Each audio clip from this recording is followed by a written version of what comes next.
I'm in my 40s now, and the paper has to be the right distance away or I can't see it. So that's what this is all about. It's gonna fall over. Yeah, hang on, I can figure this out.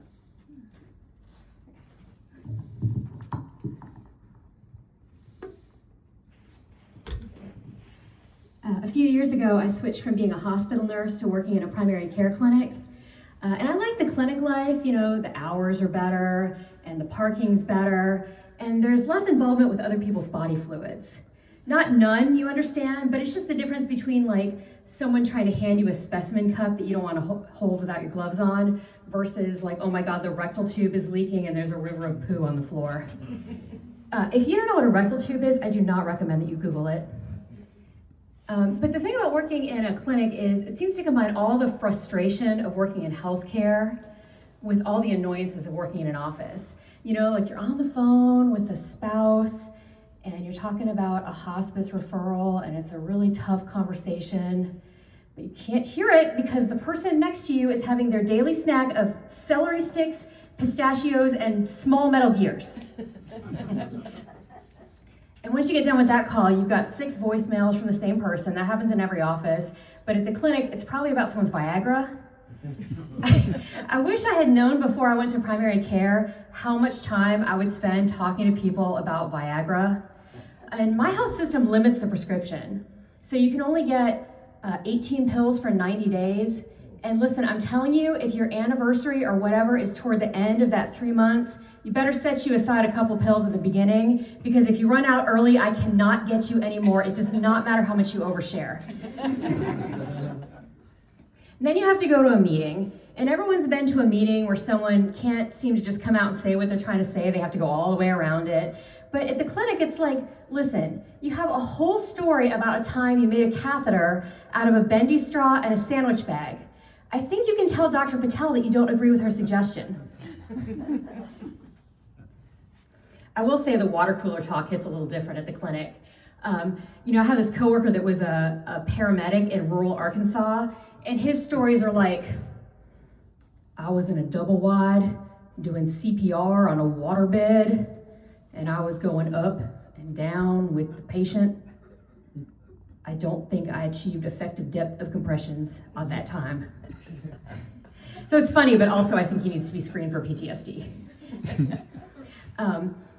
And that brings me to the point, which is the worst part about working in a clinic is that most of your coworkers are nurses. You guys, nurses are nosy bitches. We cannot not give you advice that you didn't ask for and you don't want. But we make terrible health choices for ourselves.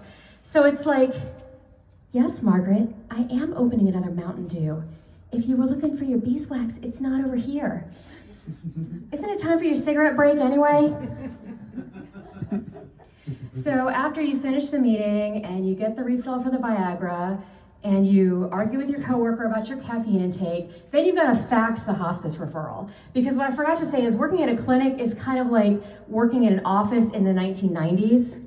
Like, it's so strange because we have all this great medical technology, but then our office practices are really ancient.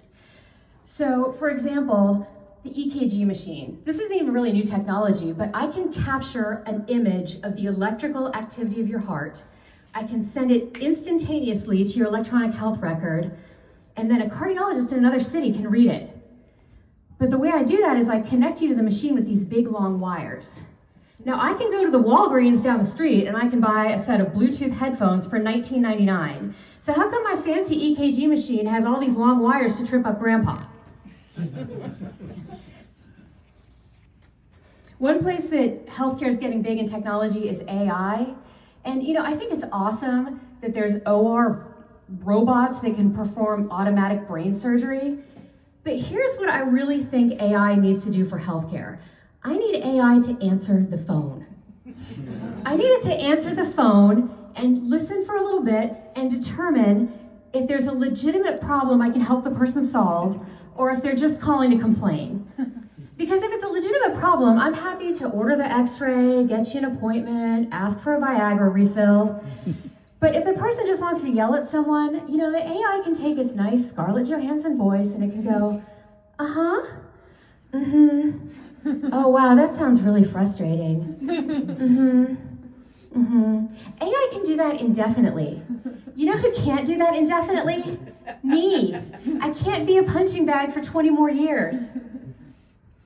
So the thing is that my threshold for hanging up on people has gotten real low.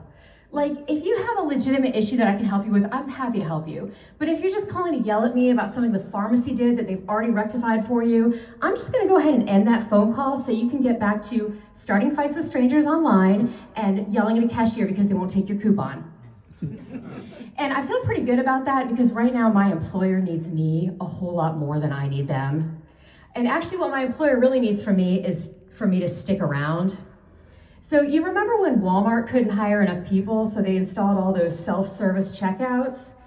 You might find that convenient when you're shopping, but you're not gonna like it when it shows up in the hospital. It's gonna be like, for crushing chest pain, please press 1. For a bleeding head wound, please press 2. For a Viagra refill, please press 3. Your care is very important to us. We are experiencing a higher than normal patient volume. Your approximate wait time is 17 hours and 32 minutes. Please continue to hold for the next available health technician. Or you can visit our website to get healthcare advice from our AI chatbot. Well, thank you very much for coming to my TED Talk tonight. You guys have a good evening.